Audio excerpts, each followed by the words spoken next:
संशोधन विधेयक है क्या? नागरिकता संशोधन विधेयक नागरिकता अधिनियम 1955 के प्रावधानों को बदलना है मुख्य उद्देश्य इस संशोधन विधेयक का। अफगानिस्तान, पाकिस्तान, बांग्लादेश के 6 अल्पसंख्यक समुदायों से जुड़ा है ये विधेयक। 6 अल्पसंख्यक समुदाय के लोगों को मिल सकेगी भारत की नागरिकता, जो कम से कम कुछ नहीं तो पिछले कई दशकों से भारत में है, बहुत ही असम्मानजनक स्थिति में वो रह रहे हैं। हिंदू, ये अल्पसंख्यक कौन है? हिंदू, सिख, बौद्ध, जैन, पारसी, ईसाई पीड़ित प्रवासियों को मिलेगी नागरिकता। ये उन 3 देशों में जो अल्पसंख्यक समुदाय हैं, ये उनके लिए है। पाकिस्तान, बांग्लादेश, अफगानिस्तान में धार्मिक उत्पीड़न के शिकार हुए हैं। ये गैर मुस्लिम शरणार्थियों को भारत की नागरिकता देने के लिए ये संशोधन विधेयक है। 11 साल की बजाय 5 साल में ही मिल सकेगी भारत की नागरिकता। ये तमाम वो प्रावधान किए गए हैं जो आसान बनाएगी इन शरणार्थियों के लिए नागरिकता लेना। 31 दिसंबर 2014 या उससे पहले भारत आए लोगों को मिलेगी नागरिकता। एक बार आइए ये भी डालते हैं इस पे नजर कि सरकार का पक्ष क्या कहना है, और खासकर विपक्ष जिस तरह के सवाल उठा रहा है। सरकार ने अपनी दलील में क्या कहा है इस संशोधन को रखते हुए? विधेयक देश के अल्पसंख्यकों के 0.001% भी खिलाफ नहीं है, क्योंकि लगातार विरोध में ये कहा जा रहा है कि ये भारत में रह रहे अल्पसंख्यकों के खिलाफ है। विधेयक में संविधान के किसी भी अनुच्छेद का उल्लंघन नहीं है। गृह मंत्री ने आज ये लोकसभा में कहा, संविधान के सभी अनुच्छेदों का ध्यान रखते हुए विधेयक तैयार किया गया है।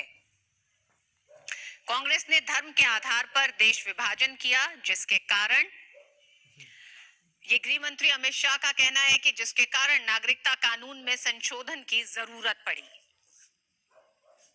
1971 में इंदिरा गांधी के कार्यकाल में बांग्लादेश बनते समय वहां से जितने लोग आए उन्हें नागरिकता दी गई, उन सभी को नागरिकता दी गई। तो फिर पाकिस्तान से आए लोगों को नागरिक नहीं बनाया गया है। युगांडा से आए लोगों को भी नागरिकता दी गई। तो आज गृह मंत्री ने वो तमाम वो बातें भी गिनाई हैं जो अन्य पूर्ववर्ती सरकारों ने नागरिकता को लेकर और नागरिकता देने के संबंध में शरणार्थियों को जो किया है। दुनिया के अनेक देशों में ऐसे ढेर सारे उदाहरण हैं जहां लोगों को नागरिकता दी गई, और हर देश का अपना एक कानून है इसके लिए। 3 देश, अफगानिस्तान, बांग्लादेश और पाकिस्तान, भारत की भौगोलिक सीमा से लगे हुए हैं, और ये तीनों ही देश ऐसे राष्ट्र हैं जहां राज्य का धर्म इस्लाम है। यानी यहाँ पे जो अल्पसंख्यक समुदाय है उसके साथ एक धार्मिक उत्पीड़न होता रहा है लंबे समय तक। इन तीनों देशों में स्वाभाविक रूप से मुसलमानों के साथ अत्याचार नहीं हुआ है। हमारे यहाँ तो अल्पसंख्यकों को सुरक्षा प्रदान की गई, लेकिन अन्य जगह ऐसा नहीं हुआ है, ये अमित शाह ने कहा। और अमित शाह ने कहा कि भारत में जो अल्पसंख्यक रह रहा है वो जिस एक तरह से सुरक्षा में रह रहा है, जिस आत्मविश्वास के साथ रह रहा है, और वो नागरिक है यहाँ का, यही सलूक वो तीनों देश अपने अल्पसंख्यकों के साथ नहीं कर रहे हैं। हिंदुओं, बौद्ध, सिख, जैन, पारसी और ईसाई लोगों को धार्मिक प्रताड़ना का शिकार होना पड़ा है अफगानिस्तान, पाकिस्तान और बांग्लादेश में।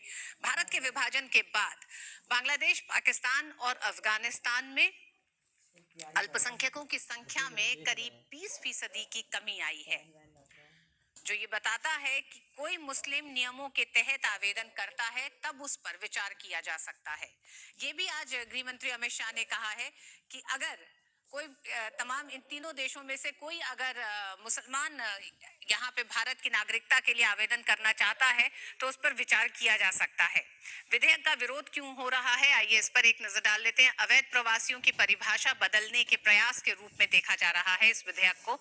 ये विपक्षी दलों का आरोप है। विपक्षी दलों का ये कहना है कि धर्म के आधार पर नागरिकता देना संविधान का उल्लंघन है, संविधान की मूल भावना के साथ छेड़छाड़ है। इस संशोधन को 1985 के असम करार का उल्लंघन भी बताया जा रहा है, जिसके बारे में भी गृह मंत्री ने सदन में बहुत साफ कहा कि असम अकॉर्ड को क्यों नहीं सरकारों ने कभी लागू किया है, जिसमें सन 1971 के बाद बांग्लादेश से आए सभी धर्मों के नागरिकों को निर्वासित करने की बात है। पूर्वोत्तर के संगठन पूर्वोत्तर मूल के निवासियों की पहचान को खतरा है, ये विरोध हो रहा है इस विधेयक का।